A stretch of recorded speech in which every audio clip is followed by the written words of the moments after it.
तर निर्मल परिणाम एवढंच त्याच्यातून पाहायचं आहे. कारण त्याला समेसारमध्ये व्यवहार स्तुती आणि निश्चय स्तुतीच्या गाथा आहेत. पण ते व्यवहार स्तुती केली, आता शरीरावरून वर्णन केलं तर ती व्यवहार स्तुती आहे. मग शंकाकार काय म्हणतो की ज्या अर्थी तुम्ही तीर्थंकरांची शरीराची स्तुती करता त्या अर्थी शरीर आणि आत्मा एक आहे असं म्हणा, किंवा ही स्तुती खोटी आहे असं तरी म्हणा. मग त्यावेळेस आचार्यांनी निश्चय स्तुतीतून उत्तर दिलेलं आहे. आणि व्यवहार स्तुतीचं पण सांगितलं की जी व्यवहार स्तुती आहे त्यावेळेस ती व्यवहार स्तुती करताना म्हणजे शरीर वगैरे शरीराच्या अवयवावरून जी स्तुती केली जाते, तर त्यावेळेस स्तुती करणारे आत्म्याला पाहता शरीराला पाहत नाही. म्हणजे ते समजतात की आम्ही आत्म्याची स्तुती केली. म्हणजे कसं, तर आता समजा अनेक ठिकाणी महावीराष्टक स्तोत्रामध्ये पण घेतलेलं आहे, अताम्रनयनोत्पलम सकलकोपवन्निर्जयात. महावीराष्टक स्तोत्रामध्ये म्हणजे त्यांचे डोळे लालिमेने रहित आहेत, कारण त्यांचा क्रोध पूर्ण नष्ट झालेला आहे म्हणून लालिमा नाही डोळ्यात असं सांगितलं. म्हणजे कुठं आलं ते परिणामाकडे आलं. चैत्य भक्तीमध्ये पण आहे, अताम्रनयनोत्पलं सकलकोपवन्निर्जयात् कटाक्षशरमोक्षहीनमविकारतोद्रेकत. म्हणजे या ठिकाणी पण ते सांगितलं, अताम्रनयनोत्पलम. नयन म्हणजे नेत्र, नेत्ररूपी जे कमल आहेत ते कसे आहेत, अताम्र लालिमेने रहित आहेत. म्हणजे क्रोधरूपी अग्नीला जिंकलेलं असल्यामुळे भक्तीच्या वश होऊन तो भक्त अशा प्रकारचा बहुमान देतो. आणि परिचयाची भाषा शरीर, आणि त्या शरीरातून शरीराच्या अवयवातून त्यांच्या निर्मल गुणांचंच वर्णन केलं जातं. म्हणून या ठिकाणी ती शरीराची स्तुती नसून आत्म्याची स्तुती आहे असं सांगितलं. कारण आता ते कटाक्षबाण पण फेकत नाही, किंवा काम वगैरे ह्याचं त्यांनी कामावर विजय प्राप्त केलेला आहे, निष्काम स्वरूपाला प्राप्त झालेले. म्हणून पण त्यांचे डोळे आता आपल्यासारखे असे चंचल होऊन काय म्हणतो, हलत नाही. म्हणजे त्याला म्हणतो अनिमेष नेत्र आहे, म्हणजे परिस्पंद नाही आहे त्याच्यामध्ये. मग अशा प्रकारचे या ठिकाणी डोळ्यातून स्तुती केली याचा अर्थ असा आहे की वास्तविक रूपाने ते कसे आहेत. भगवान त्यांचं स्वरूप असं प्रगट झालं की त्या पुद्गलावर पण असा परिणाम झाला. म्हणजे पुद्गलसुद्धा त्यांच्या सान्निध्यात तसे परमाणू आले. किंवा आपण भजनसुद्धा म्हणताना म्हणतो ना की पद्मासन विराजे, त्यामध्ये किती संपूर्ण खूप हात पाय डोळे वगैरे ह्या सगळ्यांचं वर्णन केलेलं आहे. की आता तुमचे हात असे लटकल्यासारखे आहेत की कृतकृत्य झाल्यासारखे दाखवतात. म्हणजे आता काही करण्याचं राहिलं नाही. तुमचे पाय असे आहेत की एवढे स्थिर आहेत की आता कुठेही गमनागमन करण्याचं काही राहिलं नाही. म्हणजेच गमनागमन करणारा आत्मा नाही, आत्मा निष्क्रिय स्वरूप आहे. अशा रीतीने हात पाय वगैरे ह्या अवयवावरून भगवंतांची स्तुती जरी झाली तरीसुद्धा फक्त दाखवून द्यायचे की आम्ही कसे आणि तुम्ही कसे. म्हणजे आम्ही कसं सतत अवयवांची काय करतो, अंग उपांगांची अस्थिरता करतो. अंग उपांगामध्ये सतत हलनचलन होतं आहे, परिस्पंद होतं आहे, आणि त्या कारणाने आम्ही परिणाम आमचे कसे हे त्याचं द्योतक आहे. म्हणून तिथं सांगितलं ना मुखं कथयतीव ते हृदयशुद्धिमात्यन्ति किम. मग तुमचं मुख असं आहे की हृदयाची अत्यंत शुद्धी दाखवून दिली त्यामध्ये. म्हणजे चेहऱ्यावर ते जसं म्हणतो ना, अंगण तुमचं चेहरा आहे, म्हण आहे ना, अंगण तुमचं चेहरा आहे. मग अंगण जितकं स्वच्छ आहे तितकी तुमची चेहरा म्हणजे त्याच्यात अशा पद्धतीने जणू काय असं वाटतं की त्या अंगणामध्ये स्वच्छता येण्यास कारण तुमच्या पूर्ण अवयवांची, शरीराची इतकी स्वच्छता. आणि ती स्वच्छता कशातून आली तर आत्म्याचा स्वच्छत्व गुण, शक्ती हे पाहून झालेलं आहे. म्हणजे जरी व्यवहार स्तुती आहे तरीसुद्धा त्या ठिकाणी आत्म्याच्या गुणांचंच प्रगटीकरण केलेलं आहे. मग निश्चय स्तुती सांगताना नेज्ञायक संकर दोष 31, 32, 33 नंबरच्या गाथा सांगितल्या निश्चय स्तुतीच्या. मग त्यावेळेस त्या ठिकाणी सांगितलं की वास्तविक रूपाने नेज्ञायक संकर दोष हा अनादी काळापासून ह्या जीवाने केलेला आहे. आणि त्या कारणाने तो संकर म्हणजे ज्ञायकतेमध्ये ज्ञेयाला मिसळणं किंवा ज्ञेयामध्ये न्यायिक भाव आहे असं समजणं किंवा ज्ञान आहे असं समजणं. ज्ञान आणि ज्ञेयातला फरक न समजणं, दोन्ही एकमेक करून टाकणं, त्याला म्हटलं संकर दोष. मग ते अनादी काळापासून ह्या मिथ्या दृष्टी जीवाने अशा रीतीने संकर दोष केलेला आहे. तो संकर दोषाने रहित जितेंद्रिय कसे झाले, जितमोह कसे झाले आणि क्षीणमोह कसे झाले असं दाखवलं त्यामध्ये तिन्ही गाथेमध्ये. मग ते निश्चय स्तुती सांगताना त्या ठिकाणी पूर्ण स्वभावाच्या दृष्टीने अंतर्बाह्य हे घेतलेलं आहे. परंतु व्यवहार स्तुतीमध्ये बाहेर पाहिलं जातं. जसं नगराचं वर्णन करताना गाथा सांगितली ना, नगराचं एवढं वर्णन केलं पण त्यात राजाचं वर्णन येतं का? नगराच्या वर्णनाने राजाचं वर्णन येत नाही. पण असा राजा आहे, जणू काही त्याने नगर असं शोभिवंत केलं, म्हणजे त्या नगरात राहणारा राजा. मग अशा रीतीने त्या नगरातल्या राजाच्या उदारतेची, त्याच्या पराक्रमाची, शूरतेची कथा आहे. पण नगराचं वर्णन हे नगरच करतं आहे. कारण खातिका आहे, उपवन आहेत वगैरे हे सगळंच दाखवून दिलं. त्याच्यामध्ये सरोवर आहेत. मग त्यावेळेस ते किती जरी वर्णन केलं तरी राजा हा त्याच्यापासून वेगळा तो चेतन स्वरूप आहे. मग त्या चेतन स्वरूप राजाचंच परिणाम याच्यात दाखवले की त्याने प्रजेला कसं सुख दिलं हे दाखवण्यासाठी त्यावेळेस त्या ठिकाणी तसं म्हटलं जातं. तसं शरीरावरून आत्म्याचं जरी वर्णन केलं तरी ती परिचयाची भाषा दाखवून दिली. म्हणून नख आणि केस वाढत नाही हे अतिशय दाखवलं.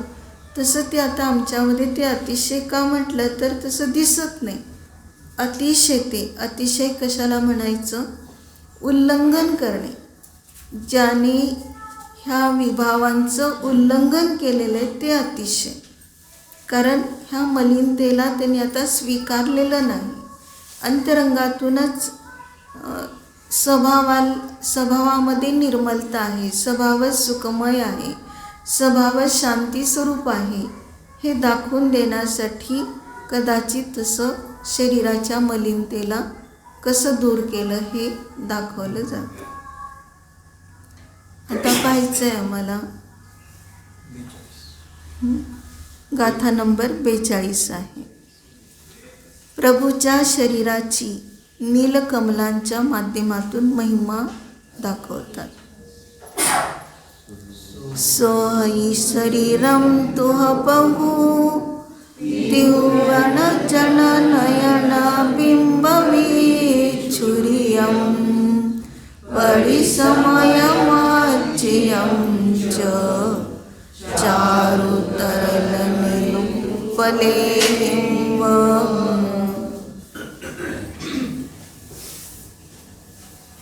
प्रभू, हे प्रभू, तुह म्हणजे तुमचं, शरीरम सोहई, शरीर शोभिवंत आहे. कसं शोभिवंत आहे तर सांगितलं तिहू यन जन नयन बिंब विच्छुरियम. तिहू यन म्हणजे त्रिभुवन, 3 भुवनातले जन म्हणजे लोक, ते आपल्या नयनबिंब म्हणजे त्यांच्या डोळ्याचं प्रतिबिंब, विच्छुरिय म्हणजे ज्यावेळेस ते प्रतिसमय अर्चना करताना म्हणजे पूजा करताना त्यांचं त्या डोळ्याचं प्रतिबिंब भगवंतांच्या शरीरावर पडतं.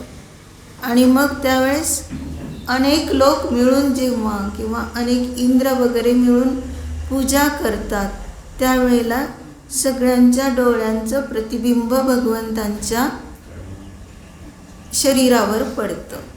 मग ते प्रतिबिंब डोळ्याचं कोणतं आहे तर निळसर म्हणजे काळसर निळसर जे आहे, तर ते डोळ्यातले जे बुबुळ वगैरे जे आहेत त्याचं प्रतिबिंब त्या शरीरावर, म्हणजे ते शरीर एवढं तेजस्वी आहे हे दाखवायचं आहे. आणि त्याच्यावर हे प्रतिबिंब पडलेलं, कसं प्रतिबिंब पडलं डोळ्याचं तर पूर्ण ते नीलकमलासारखं दिसत आहे. भगवानच जणू नीलकमलासारखे दिसत आहे. चारू म्हणजे सुंदर, तरल म्हणजे अगदी चंचल, जसं कमळ असं नीलकमळ हलणारं वगैरे, तशा पद्धतीने जसे जसे यांचे नेत्र खालीवर होतात तशा तशा प्रकाराने हे नीलकमलासारखं त्यांचं शरीर प्रतिभासित होत आहे. म्हणजे आता या ठिकाणी जणू काही ते देव नीलकमलानेच पूजा करतायत असं वाटतंय. ते शरीर नीलकमलासारखं म्हणजे पूर्ण ते सगळं, त्यांचे डोळे पण कमळासारखे आणि निळसर रंग आणि ते प्रतिबिंब त्यात पडलेलं. मग ते पूजा करताना असं वाटतं की नीलकमलानेच जणू काही ते पूजा करत आहेत असं वाटतं. आता हे सगळं उपमेय जे घेतलेलं आहे तर त्याच्यातून सुद्धा ही सगळी व्यवहार स्तुती आहे. खरं शरीराचं वर्णन करण्याचं, डोळ्याचं वर्णन करण्याचं किंवा त्याच्यातून अतिशयता दाखवण्याचं कारण एवढंच आहे की भगवान कसे, कमळ कसं आहे पाण्यात राहून पाण्यापासून भिन्न आहे, तशा पद्धतीने ह्या सर्व परद्रव्यापासून भिन्न, शरीरापासून भिन्न स्वस्वरूपालाच जाणून ते अतींद्रिय आनंद भोगतात निरंतर, अविरत, गॅप न पडता. हे दाखवायचं प्रयोजन आहे. म्हणजे इतरांच्या समोर देखील लोक येतात पण त्यांच्या शरीराची स्तुती केली जात नाही. कपडे आहेत, दागिने आहेत, मग तशा प्रकारचं प्रतिबिंब पडलं ना, मी असं गुणगान करतोय असं होत नाही. फक्त कुणाचं चाललंय, दिगंबर मुनी. म्हणून ते जसे मुनी असतात त्यांनी निर्ग्रंथता दाखवून दिली. कशी निर्ग्रंथता दाखवून दिली? प्रत्येक वस्तू जगामध्ये निर्ग्रंथ आहे. आपण निर्ग्रंथ म्हणजे कपडे रहित एवढंच पाहतो, नग्न शरीर यालाच निर्ग्रंथ म्हणतो. पण प्रत्येक द्रव्य निर्ग्रंथ आहे. मग कसं निर्ग्रंथ आहे तर या ठिकाणी सांगायचं, ग्रंथाचे अर्थ किती आहे ते पाहायचे प्रथम, म्हणजे आपल्याला लक्षात येईल. ग्रंथ म्हणजे परिग्रह, ग्रंथ म्हणजे बद्धता, ग्रंथ म्हणजे गाठ आणि ग्रंथ म्हणजे शास्त्र. किती अर्थ झाले पहा. मग त्याच्यातून आपण आता पाहायचंय, ग्रंथ म्हणजे काय सांगितलं, परिग्रह. निर म्हणजे निघून गेले, ज्यांच्यातून परिग्रह निघून गेलेला आहे ते निर्ग्रंथ. त्याला म्हटलं निर्ग्रंथ, परिग्रह अंतरंग बहिरंग राहिलेला नाही. म्हणजे निसंगता दाखवली थोडक्यात. पराशी काही संबंध नाही. संग म्हणजेच संगती, परिग्रह, परद्रव्याशी संबंध नाही. स्वयं स्वतः स्वतंत्र आहेत हे दाखवलं. दुसरा अर्थ सांगितला ग्रंथ म्हणजे बद्धता. निर म्हणजे आता इथं घ्यायचं निशेष रूपाने, पूर्ण रूपाने आपल्या स्वरूपाशीच बद्ध आहेत, परद्रव्याशी बद्ध नाही. त्याला म्हणायचं निर्ग्रंथ. एकनिष्ठ त्यालाच म्हणतो आपण एकनिष्ठ. परद्रव्याशी आम्ही एकनिष्ठ किंवा तेथे राहणे होऊ शकत नाही. आता काही सांगितलं ग्रंथ म्हणजे गाठ. गाठ म्हणजे काय सांगितलं? मिथ्यात्वाची गाठ अनादी काळापासून आहे आणि ती ज्याच्यातून निघून गेली म्हणून ते निर्ग्रंथ. ती गाठ राहिली नाही. मग अशा रीतीने निर्ग्रंथ. आणि ग्रंथ म्हणजे शास्त्राला पण ग्रंथ म्हणतो. मग शास्त्र ग्रंथ कसं आहे तर त्यामध्ये पूर्ण रूपाने वस्तू व्यवस्था बद्ध आहे म्हणून शास्त्र ग्रंथ आहे. कारण भगवंतांनी स्वतः निर्ग्रंथ आणि परद्रव्य देखील सर्व निर्ग्रंथ आपापल्या स्वरूपात आहे हे दाखवून वस्तू व्यवस्था जशी आहे तशीच आमच्यापर्यंत प्रकाशित झाली म्हणून त्याला म्हटलं जातं ग्रंथ. म्हणजे अपेक्षा कशी आहे त्यानुसार त्याचा अर्थ काढत गेलो तर कोठेही विसंवाद नाही, विरोध नाही त्याला. मग आता या ठिकाणी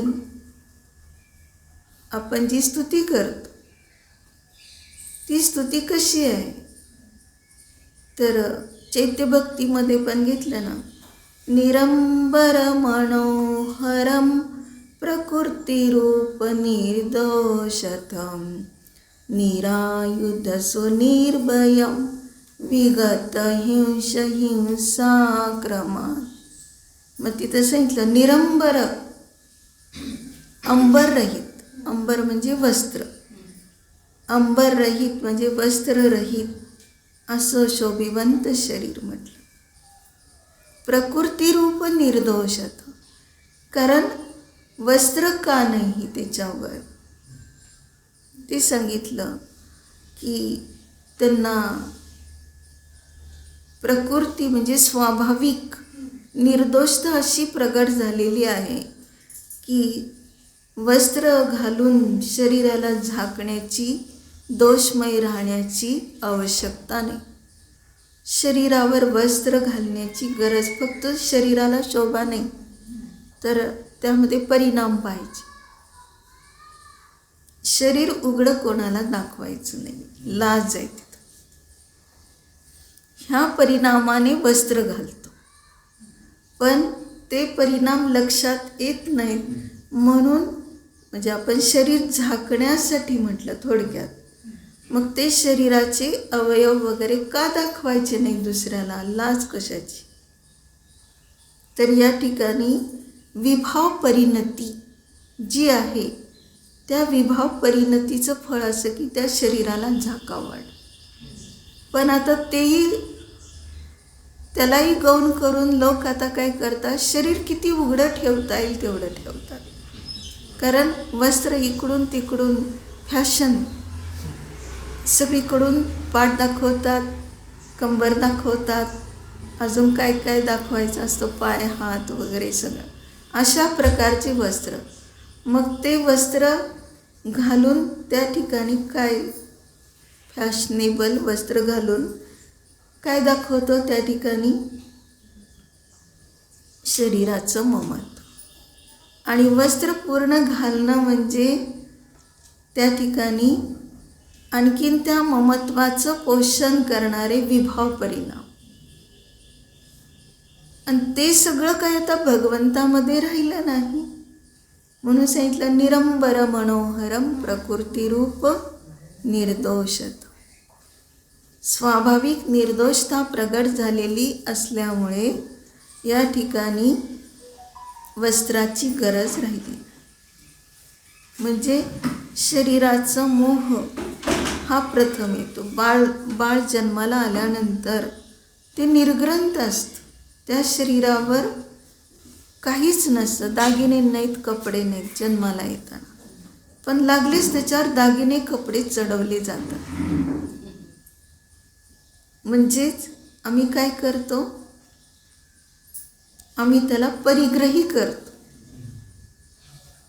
आणि त्याचं स्वरूप असं आहे, मग ते ग्रहण करत तो कपड्याला सोडत नाही, त्यात ममत्व करत राहतो. मग या ठिकाणी सांगितलं, कुठल्या भावाने केलं हे, तर त्याच्यात ती एक ओळ आहे, निराभरण भासुरम विगत राग वेगोदयात. निराभरण, आभरण रहित, म्हणजे त्याला शोभा आणण्यासाठी काय काय दागिने घालतो. पण भगवान कसे, निराभरण भासुरम. का भासुर म्हणजे दैदिप्यमान. हे तुमचे दागिने हिरे माणके जरी असतील तरी त्याच्यापेक्षाही दैदिप्यमान ज्ञानस्वरूप आहे, तेजस्वी आहे. का तर विगत राग वेगोदय, रागाचा वेग आणि त्याचा उदय जो आहे तो संपलेला आहे. विगत म्हणजे नष्ट झालेला आहे, विशेष रूपाने निघून गेलेला आहे. अशा प्रकारचा तिथं रागभाव राहिला नाही. म्हणून जितकं आम्हाला रागभाव म्हणजे अनुराग वाटतो तितके आम्ही दागिन्याने मढले जातो. कारण का तर सतत आम्ही प्रत्येक अवयवाविषयी म्हणजेच अंग उपांगाविषयी इतका मोह करतो की कानात किती येतात दागिने पहा. पूर्वी फक्त काय येत होतं, फक्त 2 छिद्र पाडलेले असायचे बालक जन्माला आल्यानंतर. पाळीला 2 छिद्र, कानाच्या पाळीला 2 छिद्र पाडण्याचं पण एक त्यात विज्ञान होतं, वात वाढू नये म्हणून. पण आता त्याचा दुरुपयोग काय होऊ लागला, त्यात दागिने घालू लागले, होऊ लागले दागिने. मग अजून त्याला छिद्र कानाला असे पाडत गेले, पाळ्याची पूर्णची कोर आहे तर तेवढ्या सगळ्याला छिद्र पाडून तितके दागिने घालत गेले. म्हणजे काय झालं, शरीराचा मोह प्रगट. मग तिथं सांगितलं कान कशासाठी आहे, कान दागिन्याने शोभा करण्यासाठी नाही, तर श्रवण, पहिल्यांदा आपण म्हणतो श्रवण शक्ती म्हणजे ऐकण्याची शक्ती कानामध्ये. दिव्यध्वनी ऐकण्यासाठी कान आहे. त्याने आमची शोभा आहे की दिव्यध्वनी ऐकून भावश्रुतामध्ये परिवर्तित होणं. आणि कान इकडून पाहिलं तर शरीराचं तोल यंत्र आहे. कानावरच शरीराचं पूर्ण काय आहे, संरक्षण आहे. कारण शरीर कशा पद्धतीने चालतंय हलतंय वगैरे पाहिलं, समजा कानातलं जे द्रव असतं ते हललं तर चक्कर येते, मग तो झोपून राहतो तरी पण त्याची चक्कर थांबत नाही.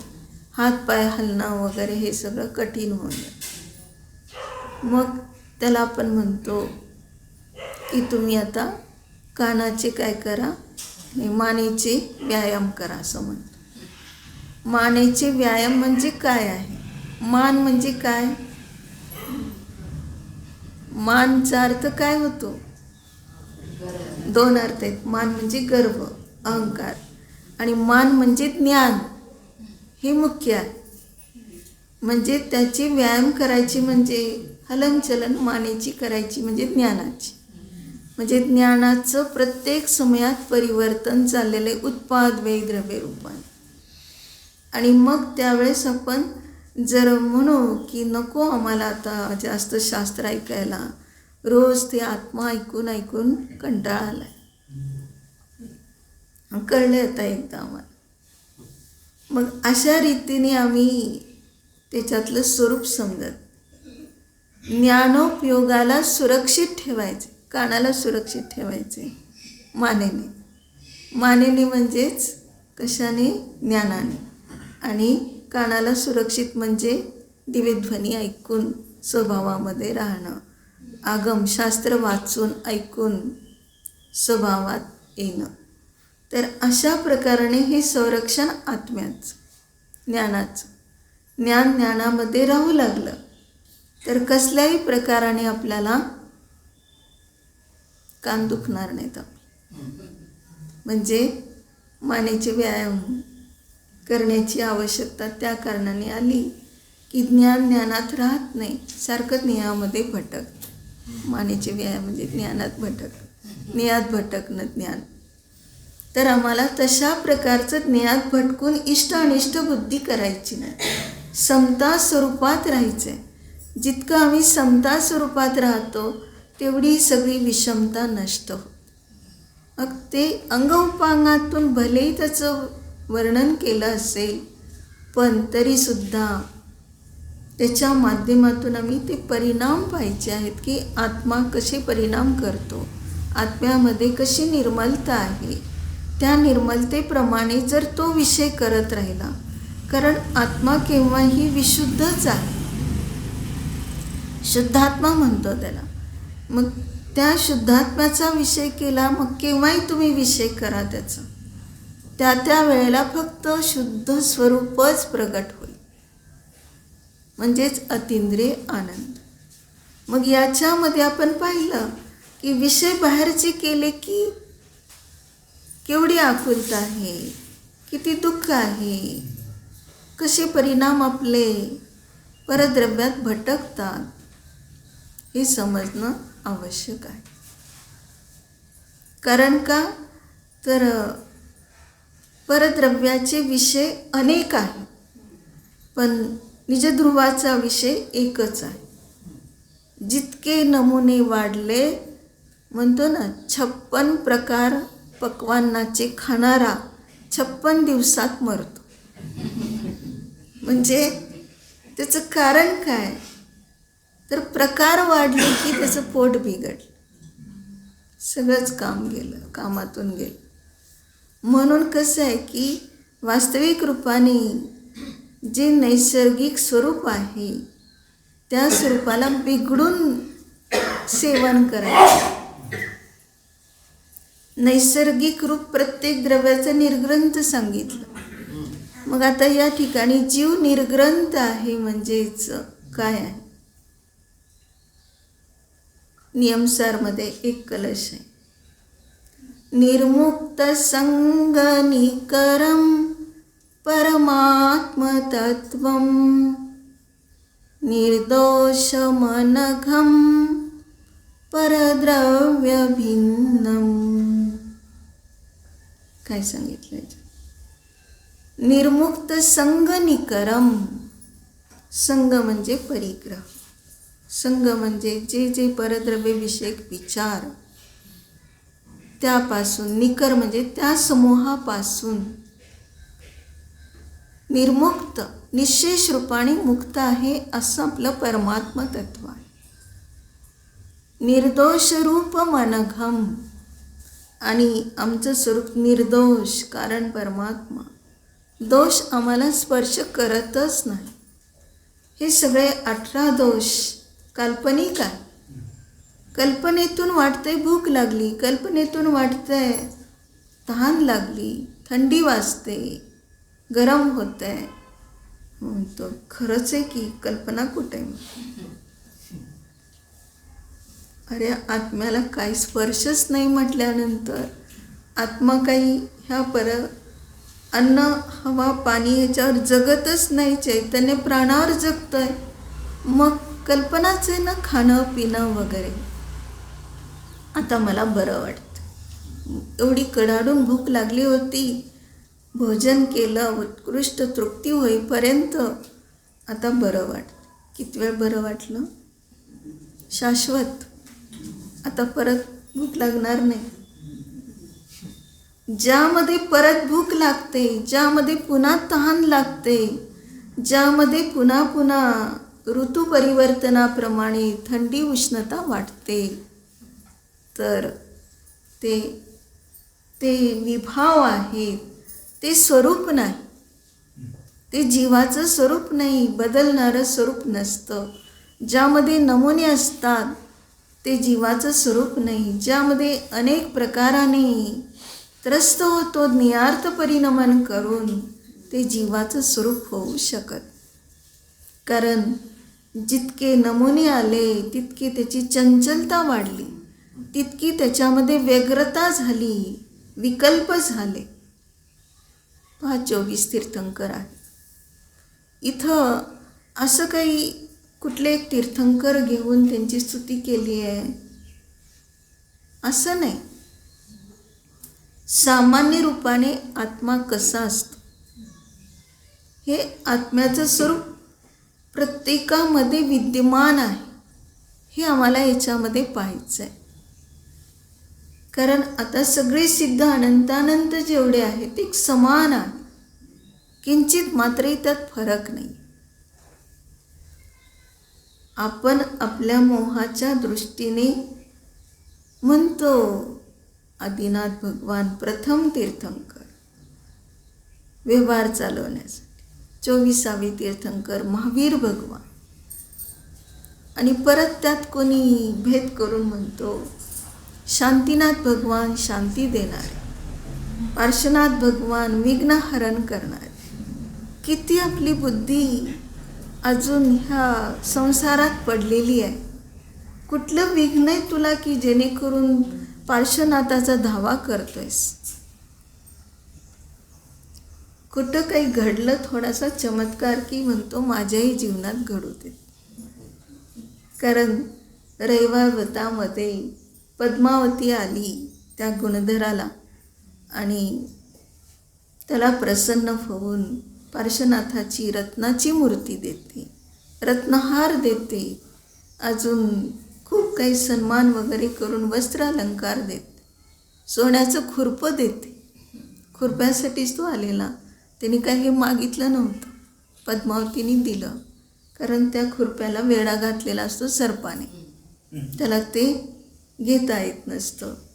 आणि तो आपलं भलेही तो पार्श्वनाथ भगवान की जय म्हणत असेल, स्तुती करत असेल, पण त्याच्यातून पार्श्व याचा अर्थ समजला का?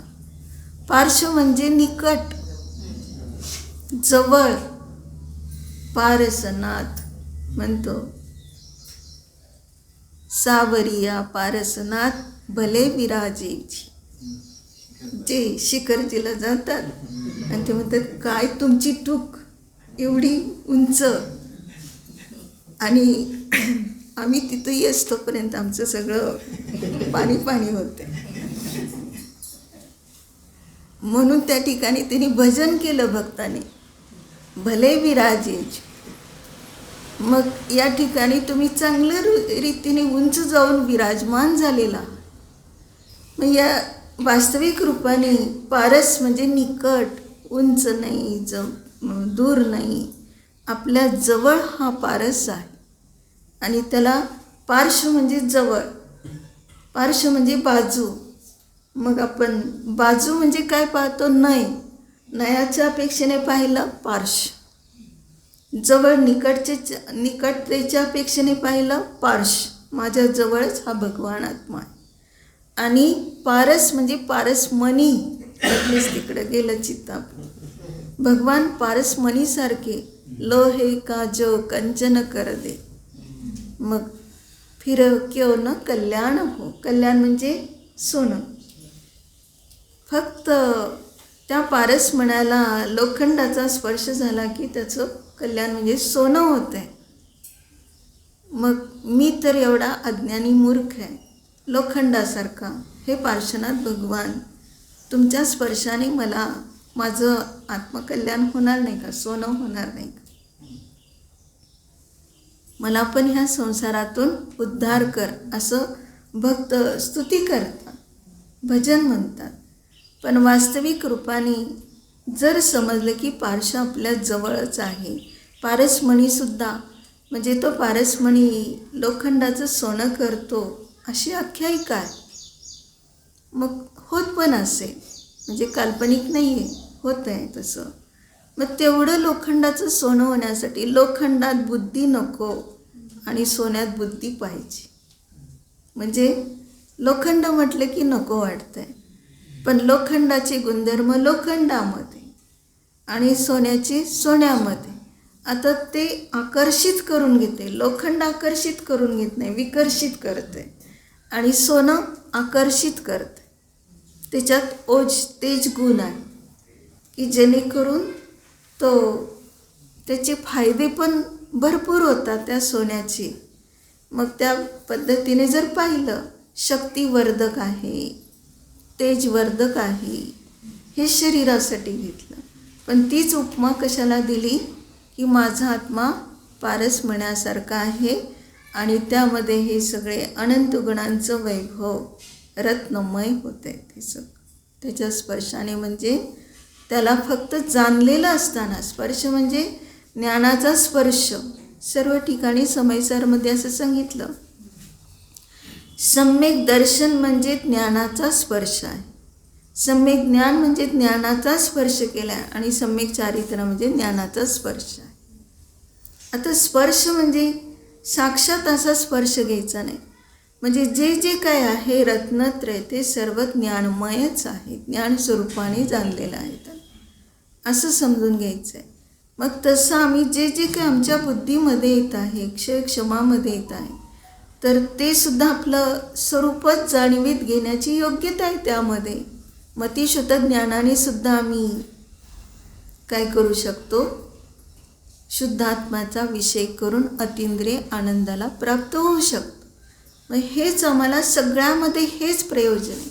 कारण का तर आम्ही जर शास्त्र वाचताना सुद्धा स्वभावाकडेच पाहिलं तर तेच प्रयोजन राहतं आहे, म्हणजे स्वभावच जाणीवीत येतं. ह्याला सोडून अन्य आम्ही दुसरं काहीच करत नाही. हे जर आम्हाला समजलं तर मतिशुद्ध ज्ञानाने बघा जाणलं आम्ही एवढं. आज कोणता वार आहे, किती पाऊस पडला काल, अरे काय तुझी मतिशुद्ध ज्ञानाची व्यवस्था काय पराला जाणण्यासाठी, त्यात आनंद मानण्यासाठी किंवा दुःख करण्यासाठी आहे काय? मतिशुद्ध ज्ञानाची व्यवस्था ह्यासाठी आहे, त्या क्षयोक्षमाचा सदुपयोग कर, म्हणजे तुझा ज्ञानोपयोग स्वभावात लावलं तर किंचित मात्र पर काय आहे, काय घडलं. शरीरावरून एखादा प्राणी गेला तर इकडचं तिकडं टणकन उडी मारून जातो. पण एवढं ज्ञानात, एवढं ध्यानात राहतो का की नाही, कुठल्याही प्रकाराने मी अस्पर्शीच आहे, मी सर्व फक्त जाणणारा असून देखील स्वभावातच राहणार आहे, न्यायिकच आहे. हे जर आम्ही जाणलं तर बाहेर काय घडलं, लोक पाहणारे म्हणतात चमत्कार झाला. काय चमत्कार झाला? म्हणतो ती तुटलेली मूर्ती जुळून आली बघा, साखर तुपामध्ये घातली होती, कचनेरची. मग त्याला म्हणतो काय चमत्कार झाला बघा. मग त्यावेळेस विशेष त्याला आपण अतिशयता दाखवतो. ही मूर्ती अतिशय स्वरूप आहे. मग वास्तविक रूपाने ते भगवान न्यायिकच आहेत, वितरागच आहे. ते कसंही असू देत, ते आम्हाला फक्त प्रतिमा ही कशासाठी आहे, प्रतीक आहे आपल्या आत्म्याचं, की त्यात आपलं प्रतिबिंब दिसतं. मग त्यावेळेस तू चमत्काराला जास्त सन्मान करतो, पूजा जास्त करतो आणि जिथं असं घडलं नाही तिथं जय भगवान म्हणून डोकं टेकून येतो फक्त. म्हणून सांगितलं की 24 तीर्थंकराची नावं घेताना उपयोग किती लगेच बदलतोय. ठीक आहे, विकल्प आहेत. भगवंतांना बहुमान देतो, प्रत्येकाला बहुमान. प्रवचनसारच्या मंगलाचरणमध्ये ज्या गाथा घेतलेल्या आहेत त्यामध्ये समगम समगम पत्तेगमेव पत्तेगम असं घेतलं. सगळ्यांना मिळून 24 तीर्थंकरची पूजा करताना मिळून करतो. आणि पत्तेगमेव पत्तेगम म्हणजे प्रत्येकाला स्वतंत्र स्वतंत्र. अनंत चतुर्दशी आहे, 14 तीर्थंकरांची पूजा केली जाते, 1 ते 14. अनंत व्रत असते, मग त्यात अनंतनाथांचीच पूजेला महत्त्व दिलं जातं. पण चतुर्दशीच्या दिवशी 14 तीर्थंकरपर्यंत किंवा 24 तीर्थंकरांची पूर्ण पूजा केली जाते. म्हणजे सगळे भगवान समान आहेत हे दाखवण्यासाठी.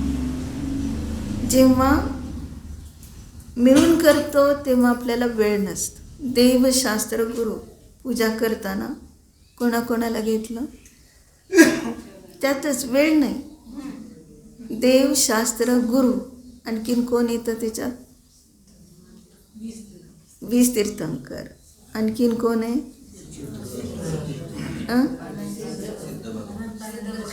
अनंत सिद्ध भगवान पण आहेत. कारण एवढ्या एकामध्येच आमचं भागून टाकायचं आहे हा जर विचार असेल तर चुकीचं आहे. परंतु सगळ्यांचं स्वरूप एक आहे हे दाखवण्यासाठी जर मिळून केलं तरी योग्य आहे. परंतु वास्तविक रूपाने आपली समज कशी आहे, आपण नाही कुठं कसा लावतो हे पाहणं आवश्यक आहे. आणि ते जर आम्ही न समजता रूढीने फक्त करत राहिलो, पटकन उरकायचे म्हणून करत राहिलो तर चुकीचं आहे. कारण का तर तो अनादर नावाचा दोष येत आहे. म्हणून या ठिकाणी एक मिनिट जरी वेळ दिला, 5 मिनिट जरी दिला तरीसुद्धा त्यामध्ये परिणाम कोणते हे पाहायचे. तासभर पूजा केली, 2 तास केली, पण परिणाम कोणते झाले? परिणामानुसारच हे सगळं आपल्याला त्याचं फळ मिळत असतं. यात्रेला सगळे मिळून गेले, कुठल्या कुठल्या गावचे पण होते त्यात. असं काही नाही की आपले नातेवाईकच आपल्या घरचेच आहेत असं नाही. मग सगळे मिळून जेव्हा जातात तेव्हा सगळे मिळून काय करतात? पूजा करतात, सगळे मिळून स्वाध्याय करतात, सगळे मिळून भोजनाला बसतात. आता प्रत्येकाने ठरवलेलं असतं आपापलं स्वतः स्वयंपाक करून भोजन करायचं. सगळेजण काय करतात? काहीतरी बनवून ठेवतात. आल्यावर आपल्याला मंदिरातून आल्यानंतर भोजन करता येईल ह्या दृष्टीने ज्याला जे वाटतं ते बनवून ठेवते. आता ज्याने बनवलेलं असतं त्याचा डबा पहिल्यांदा त्यांनी उघडलेला असतो आणि बाकीचे सगळे बघतात. त्याच्या डब्यातनं निघालेलं असतं लाडू जिलेबी. आणि आम्ही भाव काय करतो, सगळे मिळून जे आलेले असतात ते म्हणतात आमच्याही डब्यातून असंच निघू. कसं निघणार? जे तुम्ही केले तेच निघणार आहे. नुसते भाव केले तर तसे निघणार नाही. मग त्याला म्हणतो सिदोरी. मग ती सिदोरी आमची पूर्वपुण्याची आहे की पापाची आहे त्यानुसार हे कार्य घडतं. मग तसं पुढच्यासाठी सुद्धा आम्ही काय करून ठेवलं. जसं आता आम्ही जैन कुलात आलो, अतिशय दुर्लभतेने जैन कुलाची प्राप्ती झाली. उच्च गोत्र, जैन कुल म्हणजे उच्च गोत्र आहे. मग हे उच्च गोत्राची प्राप्ती होण्याच्या योग्य पूर्वभवात झालेले परिणाम आहे. म्हणून आता जैन कुलात आलो. पूर्वभवात कोणते परिणाम झाले होते? उच्च गोत्राच्या योग्य